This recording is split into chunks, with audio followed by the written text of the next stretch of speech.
Imagine someone points a gun at you and says, "Give me your phone or I'll shoot." Obviously, you obey such a demand. Now imagine the government says, "Stop at the traffic light or you'll be fined." You obey that too. Both these demands involve threats, but only one is a law. H.L.A. Hart argued that John Austin's theory of a command confused the distinction between these two things. In today's episode, we're going to discuss John Austin's command theory and Hart's critiques against Austin taken from his book, The Concept of Law. Hi and welcome back to the channel. In this channel, we explore the fascinating world of law with an emphasis on the more philosophical questions like what is law and why do we follow law. Let's get started.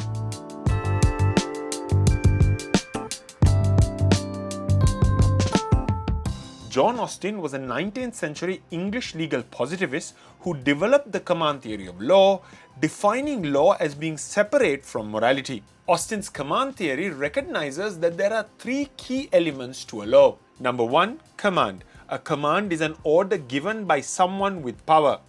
For example, when the government orders the citizens to pay taxes, this is a command because it tells people what they must do.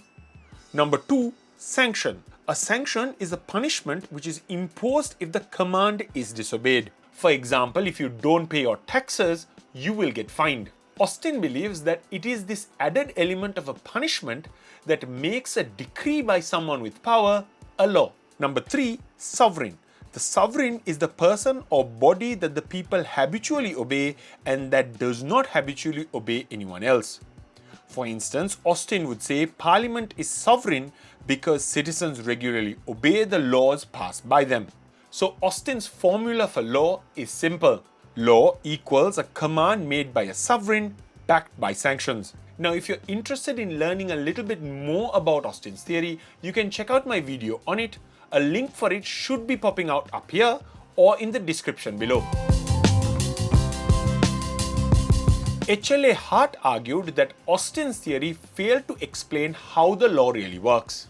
Hart was a 20th century English legal philosopher whose book, The Concept of Law, is considered a seminal piece in modern jurisprudence. Hart tried to refine legal positivism by explaining a legal system as a combination between primary rules and secondary rules. I've done a separate video on Hart's primary and secondary rules as well. You can find a link for it down in the description below. Hart makes the argument that Austin confuses power with authority. He explains that there is a very clear distinction between the two. Imagine a gunman says, "Give me your wallet or I'll shoot." This could be considered a command as Austin defines it, as it's backed by a threat. Hart explains that according to Austin's definition, even the gunman looks like he's making law. The reason is that Austin places a lot of importance on the sanction or the punishment attached to the command. But this is obviously not a law. This is because while the gunman has the power to impose punishment, they don't have legal authority.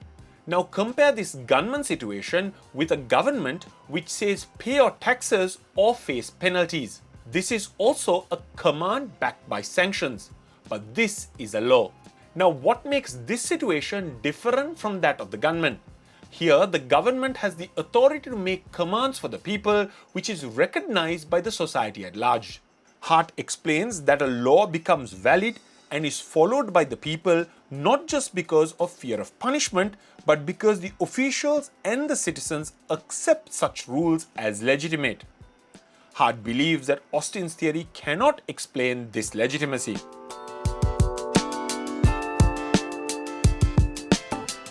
Austin's theory believes that all the laws that are imposed on the citizens either force the citizens to act or not to act. That means Austin sees all laws as duty-imposing rules. Hart disagrees with this and says that not all laws impose duties on the people. In fact, some laws give powers to the people. He believed that laws include duty-imposing rules and power-conferring rules. For example, contract law allows you to create agreements. The law does not demand that you make contracts, it gives you the power to do so. If you choose not to make a contract, you are not punished. Similarly, the law of wills allows you to write a last will to distribute your property after death. The law does not demand that you write a will. In addition, some laws give judges the power to decide cases. These laws do not impose a duty on the judges in the way that Austin describes. It simply gives them authority. Hart says that Austin's theory cannot explain these power-conferring rules. And Hart believes that these power-conferring rules are essential for a legal system. Austin believes that all laws are commands made by the sovereign for the subjects. In other words, it has a top-to-bottom application. But in reality, law applies to everyone, including the lawmakers. Take, for example, tax laws. They apply equally to the citizens and the officials. Government officials must also pay taxes. They are not exempt. So some laws apply to the sovereign as well. Further, there are some laws which apply exclusively to the officials. Consider a law which limits the lawmakers' powers, like the Human Rights Act of the United Kingdom passed in 1998. That law provides that lawmakers cannot pass laws that do not conform with human rights. This law clearly applies to the lawmakers. So Austin's definition that a law applies from the top to bottom clearly does not work. Austin says that law always comes from a sovereign's commands. So he believes that law is a clear and datable act. Hart disagrees. He believes that some laws can develop gradually. To explain this, Hart uses the examples of laws which have gradually developed through customs. For instance, imagine that in some community, property boundaries were recognized through long-standing custom. No sovereign officially commanded it, but the courts recognize it as law. Such a law would not have a mode of origin, meaning that law does not emerge from a distinct and datable act. Austin said that the sovereign is someone who is habitually obeyed by the people, but who does not habitually obey anyone else. Austin saw the sovereign as a body that has illimitable power and was indivisible, meaning Austin's sovereign was obeyed by a majority of the people, had unlimited power, and could do anything they wanted. Hart says that this definition doesn't match modern legal systems. For instance, in many countries, Parliament makes laws, but Parliament must follow the Constitution. If Parliament passes a law violating the Constitution, courts can strike it down and declare such laws unconstitutional. So Parliament is not completely illimitable and above the law. So Hart points out that modern legal systems have laws which control the lawmakers themselves. This contradicts Austin's definition of the sovereign. Austin also says that the sovereign gets its power through habitual obedience or by the fact that people habitually obey the sovereign. Hart says that a habit cannot justify a sovereign. The sovereign's power to govern comes from the rules, not from habitual obedience. Hart points out that sometimes lawmakers have the power to legislate even when they don't have the habitual obedience of the people. Austin's theory creates another serious problem. He believes that a sovereign only has the power to make law when he has the habitual obedience of the people. But what happens when a sovereign doesn't have that habitual obedience? What happens when a long-standing sovereign dies and a new sovereign comes into power, but that sovereign still hasn't gained the habit of obedience of the people? Hart talks of the example of Rex I dying and being replaced by his son Rex II. What happens to the first law passed by Rex II?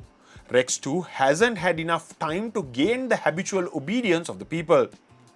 So does that mean that the first law made by Rex II is not valid? Hart says clearly not.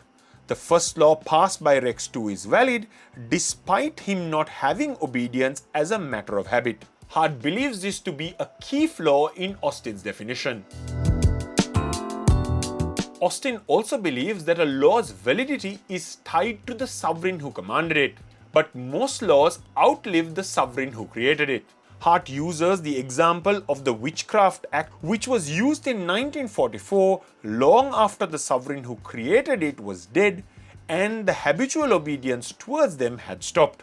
Austin's theory cannot explain the reason for this persistence of law.